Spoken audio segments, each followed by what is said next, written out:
तो I hope आप लोगों ने थंबनेल पे देख ही लिया है कि आज हम लोग कौन सी स्टोरी की समरी करने जा रहे हैं, कौन सी स्टोरी का सारांश मैं आपको सुनाने जा रहा हूं, बताने जा रहा हूं एकदम मजेदार तरीके से। जी हां, वो है आपकी स्नैपशॉट्स बुक का स्टोरी या lesson number 1, the summer of the beautiful white horse, जिसको विलियम सरेन ने लिखा हुआ है। तो विलियम सरेन एक अमेरिकन राइटर थे।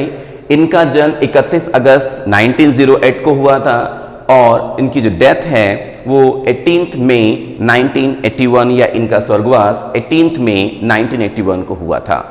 तो इन्होंने इसमें जो है एक बड़ी शानदार स्टोरी बताई है। बहुत शानदार तरीके से इन्होंने इसमें समझाने की कोशिश की है कि किस तरीके से एक परिवार की जो रेपुटेशन है वो उस व्यक्ति को आगे चलकर काफी हेल्प करती है, या रेपुटेशन के दम पर किस तरीके से कह सकते हैं लोग बड़ी से बड़ी समस्याओं से बचते हैं। ठीक है, और कभी भी किसी को भी अपनी रेपुटेशन, अपने परिवार की रेपुटेशन को दांव पर किसी भी इच्छा के लिए नहीं लगाना चाहिए। ठीक है, तो चलिए शुरू करते हैं स्टोरी। थोड़ी शॉर्ट स्टोरी है, इसमें कुछ कैरेक्टर्स दिए गए हैं, देखिएगा। सबसे पहला जो है इसमें कैरेक्टर है एरम और दूसरा कैरेक्टर है मोराद। ये बेस कैरेक्टर हैं इसमें। एरम 9 साल का है, एक साधारण लड़का है। थोड़ा सा मैं आपको इसके बारे में ब्रीफ इंट्रोड्यूस कर दूं कौन क्या है। एरम 9 साल का है, एक साधारण लड़का है। मोराद जो है 13 साल का, बड़ा डैशिंग, बड़ा जोशीला, बड़ा कह सकते हैं कि शानदार किस्म का, या कह सकते हैं एक सन की प्रवृत्ति का लड़का है। मोराद के पिता का नाम इसमें बताया गया है जोराब। जी हाँ, मोराद के पिता का नाम बताया गया है जोराब। फिर इसके बाद इसमें तीसरा कैरेक्टर आता है जो कि बहुत ही ज्यादा सन की, बहुत ही अजीब, बहुत ही ज्यादा गुस्सैल प्रवृत्ति का है। उसका नाम है अंकल खुसरो। अंकल खुसरो हैं वो बहुत ही क्रेजी और शॉर्ट टेम्पर्ड मैन है, मतलब बहुत ही एकदम पागल और कह सकते हैं बहुत ही जल्दी गुस्से में आ जाने वाले व्यक्ति। और उनका जो लड़का है वो है एरक। कौन है उनका लड़का? एरक। 4th नंबर कैरेक्टर है जॉन बैरो, जो कि अजरियन फार्मर है, ठीक है, किसान है। और 5वां है इसमें कैरेक्टर कौन है? एरम्स मदर, एरम की मां है। ठीक है, मतलब जो एरम है उसकी मां है। और एक कह सकते हैं इसमें चर्चा किस पे की गई है, वो की गई है एक सुंदर से एक सफेद घोड़े के बारे में चर्चा की गई है। और एक चीज समझिएगा, ये जितने भी लोग हैं, ठीक है, जॉन बैरो को छोड़कर जितने भी लोगों की चर्चा की गई, ये सभी एक ट्राइब से जो है संबंध रखते थे, या एक कह सकते हैं एक विशेष मूल या विशेष जाति से संबंध रखते थे, विशेष जो है जनजाति से संबंध रखते थे, जिसको गैरोग्लेनियन ट्राइब कहा गया है। गैरोग्लेनियन ट्राइब कहा गया है, जो कि अपनी ईमानदारी और अपने सच्चाई के लिए पूरे ही देश में या पूरे देश में प्रसिद्ध है।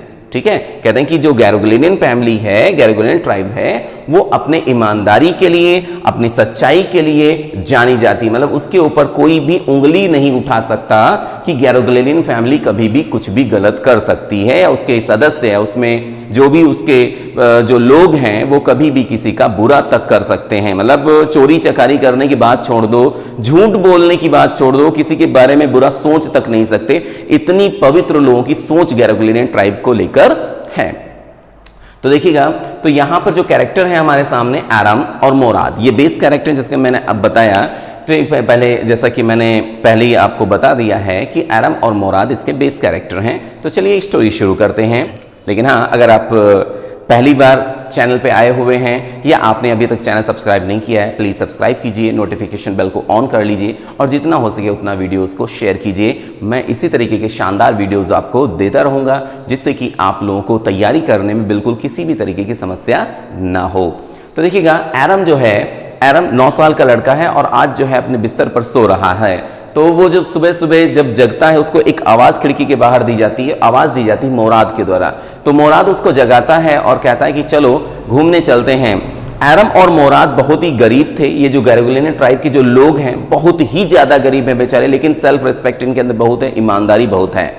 तो इन सभी के अंदर एक भाव था, या ये जो दोनों लड़के थे इनके अंदर एक घोड़े पर, मतलब एक घोड़े की सवारी करने का कह सकते हैं कि बहुत दिन से इनका मन बना हुआ था। बहुत दिन से ये घोड़े की सवारी करना चाहते थे, लेकिन इनके परिवार की आर्थिक स्थिति इतनी बदतर थी, इतनी खराब थी कि सही तरीके से 2 जून का ये खाना भी या 2 टाइम का खाना भी नहीं खा पाते थे।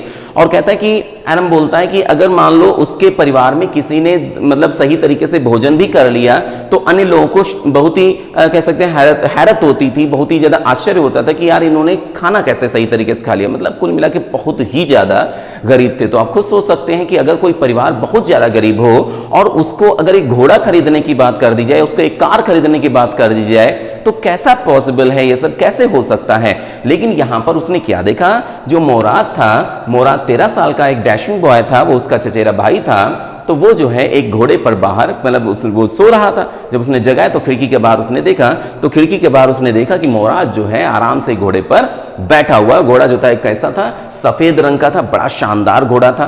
तो उसके अंदर, एरम के अंदर भी तीव्र इच्छा जागृत हुई। लेकिन उसने कहा क्या तुमने चुराया है? तो मोराद ने कहा अरे यार बकवास वकवास मत करो, जल्दी से अगर तुमको चलना है टहलने के लिए या घोड़े की अगर सैर सपाटा करना है घोड़े पर बैठकर तो आ जाओ, वरना रहने दो।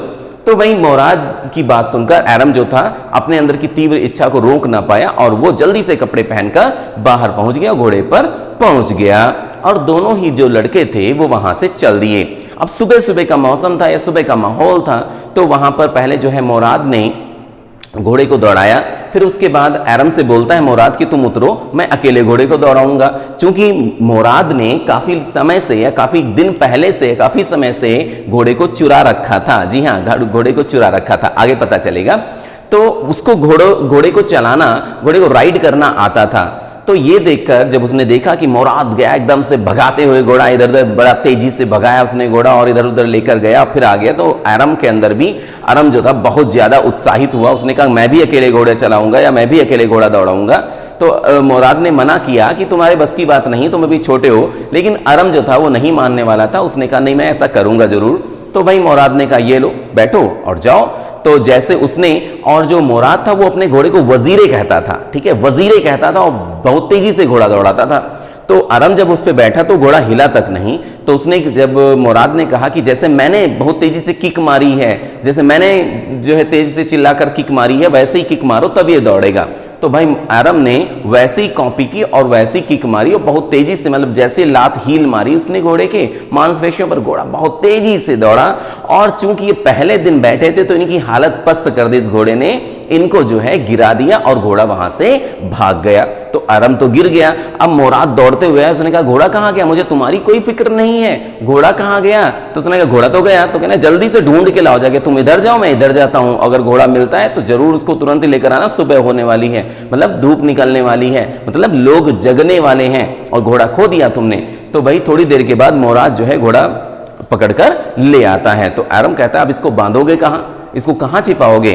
तो मोराद कहता है एरम से, जो मोराद है वो एरम से कहता है मेरे पास रास्ता है, मैं कर लूंगा। फिर जाता है एक ऐसे खलिहान में जहां पर लोग अब ज्यादा कह सकते हैं अपने वहां पर मतलब उस खलिहान का, उस जगह का यूज नहीं करते थे, वहां पर जाकर वो घोड़े को बांध देता है। फिर चला जाता है। यही जो है काम कुछ दिन तक होता है। फिर एक दिन क्या होता है जरा समझिएगा।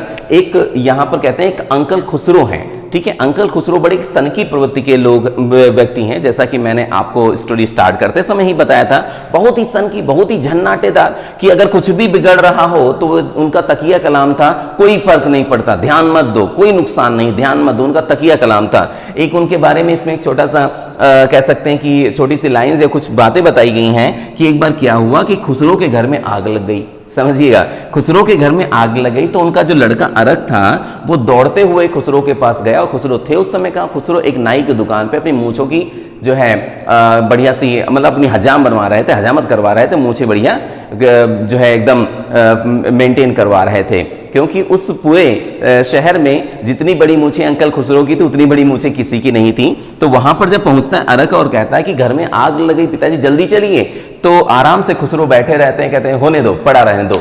तो नाई जो था उसने कहा कि हो सकता भाई खुसरो समझ ना पाए हो क्या माजरा है, घर में आग लगी है, यहाँ पे मोछें सुधरवा रहे हैं। तो उसने कहा तुम्हारे घर में आग लग गई है। तो खुसरो झल्लाए के बोले तुमसे मतलब, ठीक है, तुमसे मतलब कोई फर्क नहीं पड़ता, कोई नुकसान नहीं है।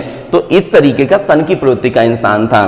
तो बिल्कुल अंकल खुसरो की ही सनक मान के चलो कि मोराद के अंदर मौजूद थी। और मोराद के वास्तव में पिता कौन थे? जोराब थे। जोराब जो थे काफी साधारण व्यक्ति थे, एक सिंपल व्यक्ति थे, सिंपल आदमी थे, ठीक है। तो मतलब अंकल खुसरो की तुलना किससे की गई है? मोराद से की गई है। अब यहां तक स्टोरी कहां पहुंचती कि स्टोरी में क्या हुआ था कि ये 2-4 दिन ऐसे ही काम चलता है। फिर एक दिन क्या होता है, जॉन बैरो जो कि अजरियन फार्मर था, उसने जो है वो मतलब दूसरे जगह से आया हुआ था, तो वहां पर अकेलेपन से बचने के लिए उसने आर्मीनियन लैंग्वेज जो है सीख ली थी। ये बात है आर्मीनियन की, आर्मीनियन लैंग्वेज मतलब आर्मीनिया की भाषा उसने सीख ली थी। क्योंकि भाई अगर आप किसी दूसरी जगह पर जाते हैं और आप अगर वहाँ की भाषा नहीं बोलते हैं तो वहाँ के लोग आपसे अच्छी तरीके इंटरेक्ट नहीं हो पाएंगे, अच्छी तरीके से आपसे बात नहीं कर पाएंगे, घुल मिल नहीं पाएंगे, तो आप अकेले रह जाएंगे। तो इसलिए क्या था, जॉन बैरो जो था उसने क्या किया था, उसने जो है आर्मीनियन भाषा सीख ली थी, जिससे कि काफ़ी वहाँ पर उसको रहने में मदद मिल रही थी, काफ़ी उसको अच्छा लग रहा था। तो एक दिन वो अंकल खुसरो भी बैठे हुए थे और अरम के घर पे आता है। अरम के जो है अरम और कह सकते हैं जोराब और अंकल खुसरो से जॉन बैरो को काफ़ी अच्छे ताल्लुकात थे, काफ़ी अच्छे संबंध थे। तो वहाँ पर मतलब दोस्ती के नाते से वहाँ पर आता था। बेचारा बहुत दूर से जो है पैदल चलकर आया और बहुत ही परेशान था। तो उसने वहाँ पर बताया कि मेरा घोड़ा चोरी हो गया है, मेरे घोड़े की चोरी हो गई, मेरा सफ़ेद घोड़ा था, मैंने $60 का खरीदा था।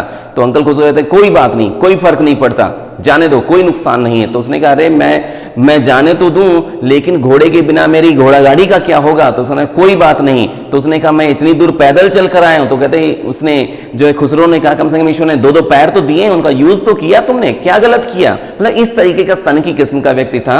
और वो जो है कहता है कि मैंने घोड़े को $60 में खरीदा था। जॉन बैरो बोलते हैं मैंने $60 देकर मैंने घोड़े को खरीदा था और तुम बता रहे हो कि ऐसा वैसा, ठीक है। तो जो अंकल खुसरो थे झल्ला के एकदम कुर्सी पर उठे और कहने लगे कि मैं ऐसे रुपयों पर थूकता हूं, और इतना कहकर वहां से चले गए। जो आराम की मदर थी वो वहां पर जो है उसके लिए कॉफी और मतलब तंबाकू वगैरह लेकर आई जॉन बैरो के लिए। भाई मेहमान थे तो थोड़ा मेहमान नवाजी तो करनी ही है। तो उन्होंने समझाया कि अंकल खुसरो का बिहेवियर इतना बुरा नहीं है, बर्ताव इतना बुरा नहीं है, आप तो जानते हैं कि उनका मन अंदर से कितना अच्छा है। तो इस तरीके से अंकल खुसरो की वो थोड़ी तारीफ करती हैं जॉन बैरो के सामने। तो जॉन बैरो की बातें और अंकल खुसरो और जॉन बैरो और आराम की मदर के बीच में जो बातें हो रही थी वो आराम सुन लेता है। अब आराम के दिमाग में आता है कि मेरा जो शक था वो बिल्कुल सही था कि हो ना हो इसने घोड़े की चोरी की, और अब तो पक्का हो गया कि घोड़ा ये जो है ये जॉन बैरो का है। वो सीधे कहां पहुंचता है, मोराद के पास जाता है। और मोराद उस समय क्या कर रहा था, मोराद एक रॉबिन पक्षी के पंखों की मरम्मत कर रहा था या उसके मलहम पट्टी लगा रहा था। तो उसको उड़ाने के लिए उसके पंख को चोट लग गई थी, तो उसको उड़ाने के लिए मलहम पट्टी कर रहा था। तो जब मुराद के पास जाता है आराम, तो उसने ये सोचा कि अब मैं इनको ब्लैकमेल करूंगा कि भाई अगर तुमने मेरी बात नहीं मानी तो मैं ये बात सबसे बता दूंगा कि तुमने ऐसा किया है, और हमारे परिवार की बदनामी हो सकती है, और हमारा परिवार जो है पूरे समुदाय में या पूरी डिस्ट्रिक्ट में या पूरे शहर में इस बात के लिए जाना जाता है कि हमारे जो परिवार के लोग हैं वो सत्य के लिए और ईमानदारी के लिए प्रसिद्ध हैं। यहां तक कि कोई किसी की बेईमानी करने के बारे में सोच तक नहीं सकता, और तुमने घोड़े की चोरी कर ली है। तो उसने आराम ने कहा कि घोड़े को अब मुझे पता चल गया कि घोड़े को तुमने किससे चुराया। वो जॉन बैरो का घोड़ा है। जॉन बैरो हमारे वहां आए थे आज और उन्होंने पूरी बात हमको बताई है, और ये घोड़ा तब तक नहीं अब लौटाओगे जब तक मैं भी घोड़ा दौड़ाना ना सीख लूं। तो मुराद बोलता है तुम्हें तो घोड़ा दौड़ाने में साल भर लग जाएंगे, तो क्या हम साल भर घोड़ा उसका ना दे जाएं, ठीक है, क्या हम साल भर उसका घोड़ा ना देने जाएं। तो मुराद की बात सुनकर आराम कहता है कि अरे जब तक मैं ना सीख पाऊं तब तक घोड़ा नहीं देने जाओगे। फिर क्या होता है कि कुछ दिनों तक और घोड़े पर दौड़ना या घोड़े पर सुबह सुबह वो सवारी करने जाते हैं। किसी को कानो कान भनक तक नहीं लगी कि उस घोड़े की चोरी आराम और मुराद के द्वारा की गई है, और इस समय आराम भी उसमें शामिल हो चुका है। तो अब क्या होता है कि एक दिन जो है जो मुराद है वो कहता है कि तुम घोड़ा वोड़ा भले ना सीख पाओ, लेकिन अब मैं घोड़ा ये लौटा कर मानूंगा, या मुझे उनका घोड़ा जॉन बैरो को लौटाना है। तो अब वो जॉन बैरो का घोड़ा लौटाने के लिए सुबह सुबह जाने के बारे में सोचते हैं। उससे पहले क्या होता है कि एक दिन जॉन बैरो जो है जब वो लड़के घोड़े को लिए आ रहे थे तो जॉन बैरो उसको रास्ते में मिल जाते हैं। उन्होंने देखा कि घोड़ा बिल्कुल वैसा ही घोड़ा, तो उन्होंने जो है घोड़े के दांत गिने, मतलब क्वालिटी देखी, बिल्कुल वैसा ही उनका घोड़ा दिख रहा था जैसा कि घोड़ा उनका था, मतलब वैसा ही घोड़ा वो दिख रहा था। और दिखे भी क्यों ना, था तो वही घोड़ा, ठीक है, क्योंकि वो चुराया हुआ था। लेकिन जॉन बैरो को इस पर बिल्कुल ही शक नहीं हुआ कि इस घोड़े की चोरी उन लड़कों के द्वारा या उन बच्चों के द्वारा कर ली गई है। क्यों? क्योंकि वो फिर वही उलट पुलट के बात आ जाती थी कि वो किस परिवार के सदस्य थे, गैरोग्लेनियन परिवार, गैरोग्लेनियन ट्राइब के सदस्य थे। और ये ऐसी ट्राइब थी जो कि अपनी ईमानदारी के लिए, अपनी कह सकते हैं सच्चाई के लिए सब जगह जानी जाती थी, इसका नाम था। तो उन्होंने कहा कि अगर तुम मेरे दोस्तों के लड़के ना होते या इतने ऊंचे या इतने ईमानदार परिवार या इतने शानदार खानदान के ना होते तो मैं तुम पर जरूर ये केस करता, तुम पर जरूर मैं दावा करता कि ये घोड़ा मेरा है, बट मैं इसको नहीं मानता कि ये घोड़ा मेरा है। वैसे तुमने इस घोड़े का नाम क्या रखा है? तो मुराद बोलता है मैंने इस घोड़े का नाम रखा है मेरा हृदय, मेरा दिल। ठीक है, तो इस तरीके से उसने घोड़े के बारे में बताया। और भाई जो जॉन बायरो थे वो वहां से चले गए। अब जो जॉन बायरो चले गए तो उसके बाद जो दूसरे दिन वो लोग घोड़ा लौटाने के बारे में सोचते हैं और वहां पर जाते हैं। जब वहां पर गए सुबह सुबह उसके अस्तबल में घोड़ा बांधने के लिए, तो वहां पर कुत्ते वगैरह जो थे वो भौंकने लगे। तो जो मुराद था वो कहता है, आराम से कहता तुम डरो मत, कुत्तों से निपटना मुझे आता। उसका यही चोचला था, किसान से निपटना मुझे आता है, कुत्तों से निपटना, मतलब कोई भी चीज हो वो यही कहता था मुझे इससे डील करना आता है, डरने की कोई जरूरत नहीं है। तो वहां पर जब कुत्ते भौंकने लगे तो आराम को डर लगने लगा। तो आराम मुराद जो है आराम से बोलता है परेशान मत हो, कुत्तों से निपटना मुझे आता है। तो इतना कहकर वो जो है जाता है, अस्तबल में घोड़े को बांध देता है। दोनों लोग चुपचाप या दोनों बच्चे चुपचाप वहां से चले आते हैं। मतलब किसी को पता भी नहीं चला, महीनों तक घोड़ा चोरी करके रखा, ठीक है, लेकिन किस बदौलत बचे रहे? सिर्फ और सिर्फ गैरोग्लेनियन ट्राइब के होने के कारण ही ये बचे रहे। अब इसके बाद क्या होता है कि जब उसका जॉन बायरो का घोड़ा मिल गया तो जॉन बायरो बहुत ही ज्यादा खुश था, लेकिन एक चीज उसके दिमाग में नहीं समझ आ रही थी कि आखिर घोड़ा तो मेरा ही है, इतना कौन दयालु हो गया कि उसने मेरे घोड़े को बहुत ही अच्छी तरीके से रखा। क्योंकि जैसा वो घोड़ा चोरी हुआ था उससे अब उसकी सेहत में परिवर्तन आ चुका था, मतलब सेहत उसकी अच्छी हो चुकी थी, हष्ट पुष्ट हो गया था। उसका जो बिहेवियर था घोड़े का, मतलब जो कह सकते हैं कि उसका जो बर्ताव था घोड़े का बर्ताव भी पहले की अपेक्षा काफी सुधर चुका था।